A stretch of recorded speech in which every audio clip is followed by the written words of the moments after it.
Matucan. Monsieur Fonsa, bel bonjour. Bel bonjour Polo, bel bonjour à Martinique, bel bonjour tout auditeur Martinique Première. Nous avons moi créole. Donc, on a nous avons regardé Fondas, langue et puis écrit créole. Alors, aujourd'hui, nous avons parlé des premiers sous les auteurs écrivains de la créolité. Et nous avons pris deux exemples de l'époque, fin du XIe siècle, et des écrivains en langue créole. Alors, il y a divisé en deux groupes. Il y a un groupe qui a écrit en créole, mais utilisant vraiment, soit créé avant Tineg, en manière pour transformer le français en créole. Mais en même temps, c'est des gens qui ont fait ça. Ils ont méprisé, évidemment, tout ça qu'il y a dans les us et coutumes martiniques. C'est-à-dire, en fait, je crois qu'ils pensent qu'on dit en français, tous les stéréotypes négatifs d'Ineg pour mettre écrit. Alors, par exemple, un exemple, Nek kakakan vas, Nek kakakan te, Béché kakakan vas, c'est des expressions de 80, tout ça qui était négatif. Alors, là, on y dit beaucoup ça. Oui, ça quand même, moi, son genre de chanson, c'est M. Labini qui t'a chanté. En vérité, Nek ni mauvais manière. Exact, c'est exactement ça. Et donc, on y dit beaucoup à faire ça. On y dit, Achille Marbeau, qui sont fonctionnaire, et qui a écrit Bambou en 1826. Là, qui a écrit ça, évidemment, Bambou, c'est en transformation des fables de La Fontaine, mais à la transformation, les animaux, sous les bons animaux, c'est ça qui a respecté le métier, etc. Les mauvais animaux, c'est eux qui ont échappé, c'est les marrons. Donc, il prend tous les stéréotypes, vous voulez, dit à travers les animaux pour montrer que, en fait, un bon chien, c'est un chien qui met la caresser là. Et qu'un mauvais chien, c'est un chien qui a échappé, ça dit sans marron. Donc, mon exemple, c'est ça, m'a beaucoup écrit dans le bambou. Et puis, on y aussi, en Guadeloupe, il a crié Bodo, qui a même là, il a écrit en créole, en nouveau mot créole. Mais toutes ces œuvres-là qu'il a écrit, c'est uniquement des copier-coller, ça qu'il a fait en face. Donc, c'est des œuvres qui écrites en créole, mais utilisant des formes, des formules qu'on a dit en français, qui a représenté, évidemment, tout ça qui est négatif dans la langue et la culture créole. Et évidemment, nous avons apporté là, c'est-à-dire Martiniquais ou Guadeloupéen.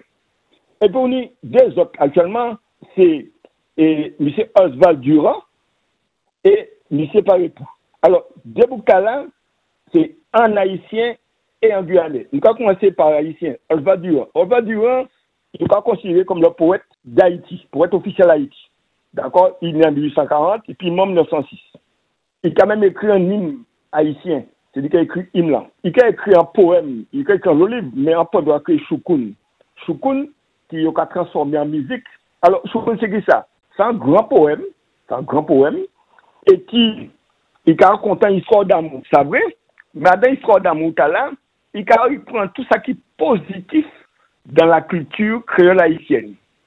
Et il a monté quoi, il dit, un petit blanc, qui prend Choukoun en main.